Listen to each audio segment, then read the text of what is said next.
Part two, I have my timers going. I am so sorry for the interruption. I have to have my timers going. It's one of those days. I live by those timers like I live by how I walk through those chemical weapons. I literally live by them. It is nothing short but by definition. Okay, so anyways, that cut me off. I'm not going to sit here and try to remember with my recall, my lack of recall, what I was trying to talk to the world governors, etc. as a friend. Okay, so your populations are not going to be focused on who they don't like, who they're scared of. They're going to be focused on survival. It's just going to be survival. And that's for us, that's at that point in time to prove that we can do it. Let's step up to the podium, or what's that term? Step up to the plate, okay? And swing your bat and hit a home run, okay? And I really, really want this. I'm excited for the new governments and the individuals in the Middle East. Step up to the home plate, swing your bat, and hit a home run. You're going to do it. I'm going to be there to help you. You're not going to have any problems with exports. Anything coming in is coming your way. That is what I'm supposed to say. Now, I can't talk about the state of affairs in the United States. No one's wondering. Anyways, it doesn't matter anymore what I say. I really needed to get that over to the countries that think they're going to be left in the dust. The United States is one of them. They're to blame. We are. My country is to blame, along with the Middle East and Russia, for what has happened. But it's different with the superpower countries, Russia and my country, the United States, because their militaries were involved. The militaries in the Middle East are a lot smaller.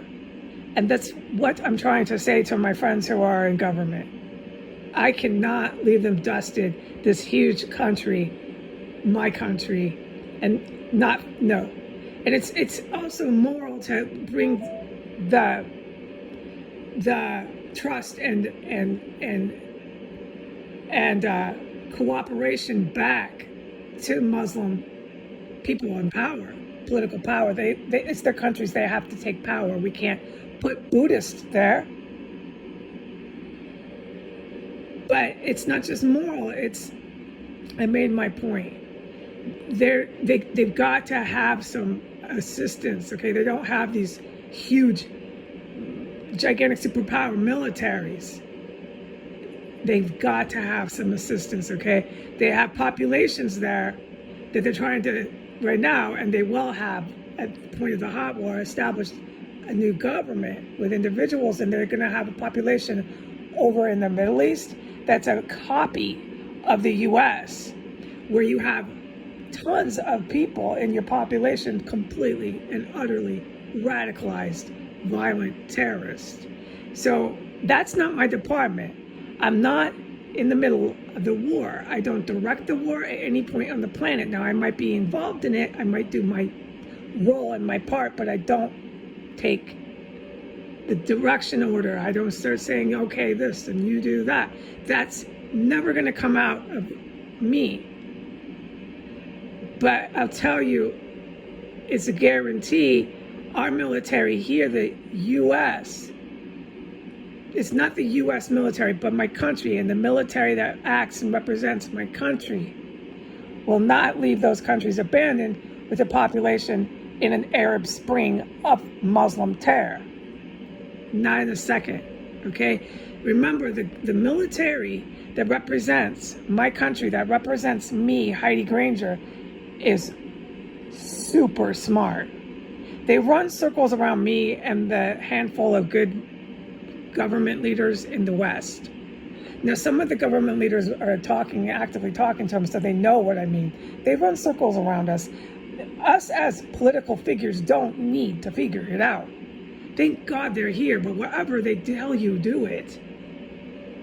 So that is why I do need to shut this off. I need to end this video, this part 2 video.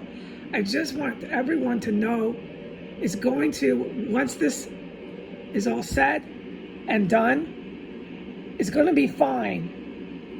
Your governments are going to run. The engine is going to tick. You're going to hit a home base at the bat.